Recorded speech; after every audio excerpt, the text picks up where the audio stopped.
안녕하세요. 저를 정신이 나간 여자라고 욕하셔도 좋습니다. 사위에게 그날 모든 걸 내주었던 것은 딸을 위한 일이었습니다. 적어도 제 마음만큼은 그랬어요. 사위와 저는 12살 띠동갑 차이가 납니다. 남자와 너무 오랜만이었지만 그날 이후로 저는 잃어버렸던 감정을 모두 되찾고 말았던 것 같아요.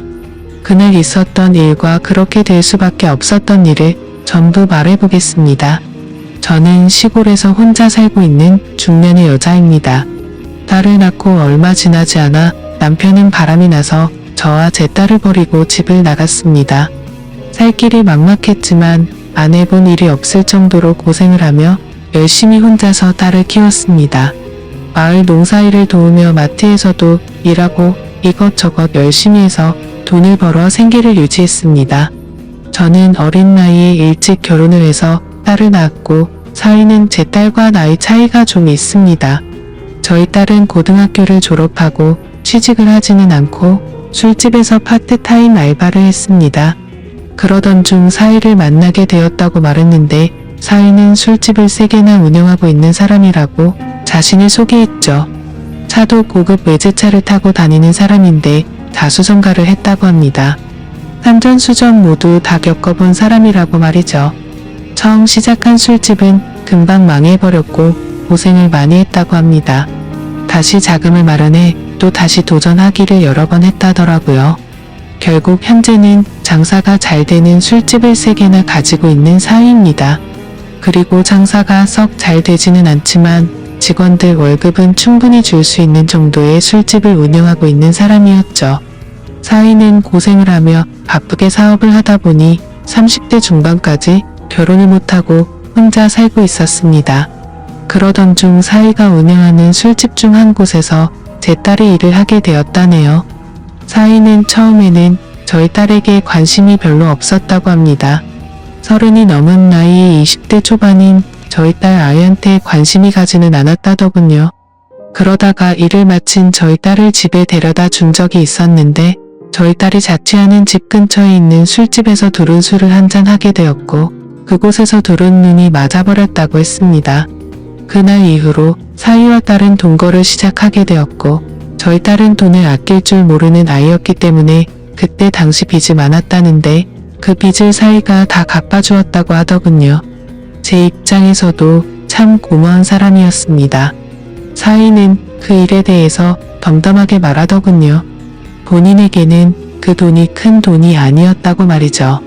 딸은 저에게 입이 마르도록 사위 칭찬을 했습니다.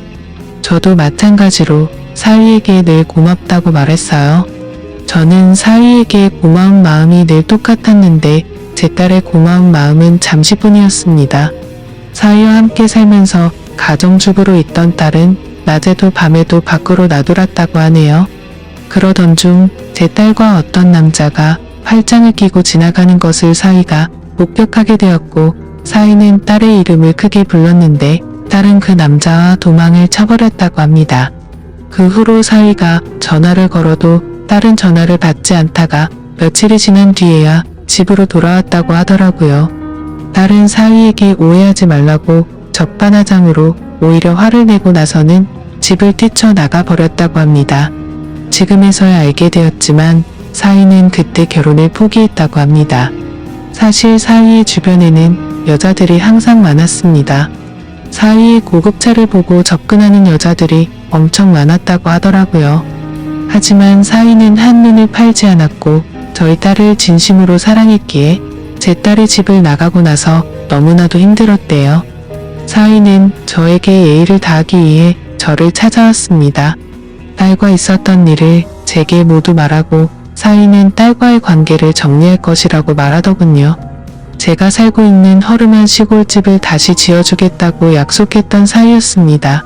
그렇게 착한 사위가 저희 딸 때문에 상처를 받은 이야기를 들려주는데 미안한 마음에 저도 모르게 눈물이 나더군요. 혼자 마트에서 일을 하면서 살아가는 저도 외로운 여자입니다. 하지만 제겐 가장 소중한 딸 하나 있는 거 그게 위안이었고 그 딸 걱정으로 그 모진 세월을 견디며 보냈습니다. 딸이 얼른 좋은 남자 만나서 안정이 되었으면 하는 바람으로 살았죠. 사이를 만나 함께 사는 딸을 보며 좀 안심을 하고 있었는데 사이가 찾아와서 하는 얘기를 듣고 저는 충격을 받았습니다. 한참을 멍하니 있다가 사이가 일어나려고 해서 저는 잠깐만 기다리라고 말했고 사이에게 저녁 식사를 차려주었죠. 사이와 저녁을 먹으며 같이 술을 마셨는데 사이는 술이 오르는지 점점 많은 얘기를 하더군요. 사이는 저희 딸이 집을 나가서 너무 힘들다는 얘기도 했습니다. 그리고 자기가 어떻게 살아왔는지 얼마나 고생을 했는지에 대해서도 얘기를 하더라고요. 사이가 고생한 얘기를 할 때는 저도 눈물이 나더라고요. 저도 사이 못지않게 고생을 하고 살았던 것이 생각나 동병상련의 마음으로 울었습니다. 술에 취해서 그랬던 건지 사이도 울고 저도 울었습니다. 사이는 제가 얘기를 잘 들어줘서 고맙다고 하더군요. 저는 사이가 고마웠습니다. 딸과 짧은 기간 동거를 했을 뿐인데 사이는 저에게 예의를 다하기 위해 저를 찾아왔으니까요. 사이는 결국 딸과 헤어질 수밖에 없다고 얘기를 했고 저는 사이에게 뜻대로 하라고 말했습니다. 그리고 울고 있는 사이를 토닥여주며 안아주었습니다. 못된 딸 때문에 상처 줘서 미안하다며 사이를 안고 저는 이렇게 위로해 주었습니다. 이 말에 사이는 어린아이처럼 엉엉 울더라고요. 사이는 한참을 울더니 누가 먼저라고 할 것도 없이 저와 사이는 사고를 치고야 말았습니다. 저는 너무 부끄러웠습니다. 하지만 사이가 원하는 대로 하도록 해주는 것이 딸의 죄를 조금이라도 씻어주는 길이라고 생각했습니다. 물론 사실 저도 좋았습니다. 어떤 남자도 저에게 주지 못했던 감정을 사이가 저에게 주었습니다. 다음날 아침 저는 사이에게 식사를 차려주었는데 사이는 허기가 졌는지 허겁지겁 식사를 했습니다. 그 모습을 볼 때 제 마음은 너무도 흐뭇했습니다. 밥을 먹고 사이는 돌아가게 되었죠. 저는 사이를 보낼 때 이상한 마음이 들었습니다. 딸을 걱정하고 사이에게 미안한 것이 아니라 사이가 가는 것이 아쉬웠습니다. 저 갈게요.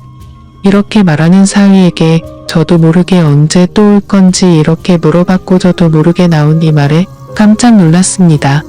사이는 대답을 하지 않고 그대로 갔습니다. 사이는 그날 집으로 돌아가서 딸의 짐을 모두 밖에 내놓고 딸에게 짐 가져가라고 연락을 했습니다. 딸은 별말 없이 가서 짐을 가지고 갔는데 사이는 그렇게 마음이 아프지 않았다고 합니다. 그날 이후로 사이를 다시 볼 수 없을 거라 생각했습니다. 하지만 사이는 일주일에 3번 정도 저를 찾아왔습니다.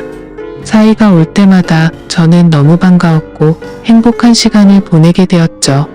그렇게 하는 것이 죄를 지은 딸을 대신해서 사이에게 사과하는 것이라고 스스로에게 거짓말을 했습니다. 생각은 그렇게 했지만 사이가 돌아간다며 저희 집을 나설 때면 저는 너무나도 아쉬웠습니다. 얼마 전에 사이가 이런 말을 하더군요. 곧 제가 사는 곳으로 모셔갈게요. 저는 그 말을 듣고 눈물이 났습니다. 저는 사이에게 그런 소리 하지 말라고 했습니다. 딸을 대신해 자네에게 사죄를 한 것일 뿐 다른 욕심은 없다고 말했습니다. 사이는 그냥 그런 줄 알고 계세요? 이렇게 말하는데 저도 모르게 눈웃음을 치게 되더군요. 그리고 며칠 전 사이가 진짜로 트럭을 보냈습니다. 짐을 모두 실어 보내라고 하더군요. 저는 마지못해 저의 짐을 그 트럭에 실어서 보냈습니다. 이래도 되는 것일까 하는 생각이 들지만 어차피 한 번뿐인 인생인데 그냥 흘러가는 대로 살아보려고 합니다. 저는 밖에서 일하고 오는 사이를 위해 집안일을 하고 맛있는 음식을 합니다. 나중에 사이가 저를 필요 없다고 하면 말없이 사이를 떠날 생각으로 말이죠. 그 전까지 저는 그 사람을 위해 아내로서 최선을 다하려고 합니다.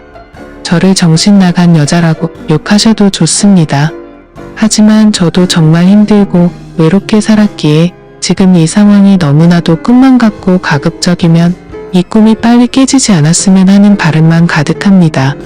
그리고 딸은 그 못된 짓을 하고 난 뒤로 저와 연락을 단절해서 지금은 어떻게 지내고 있는지 잘 모르겠네요. 저도 너무 실망했던 터라 관심도 크게 가지가 않고요.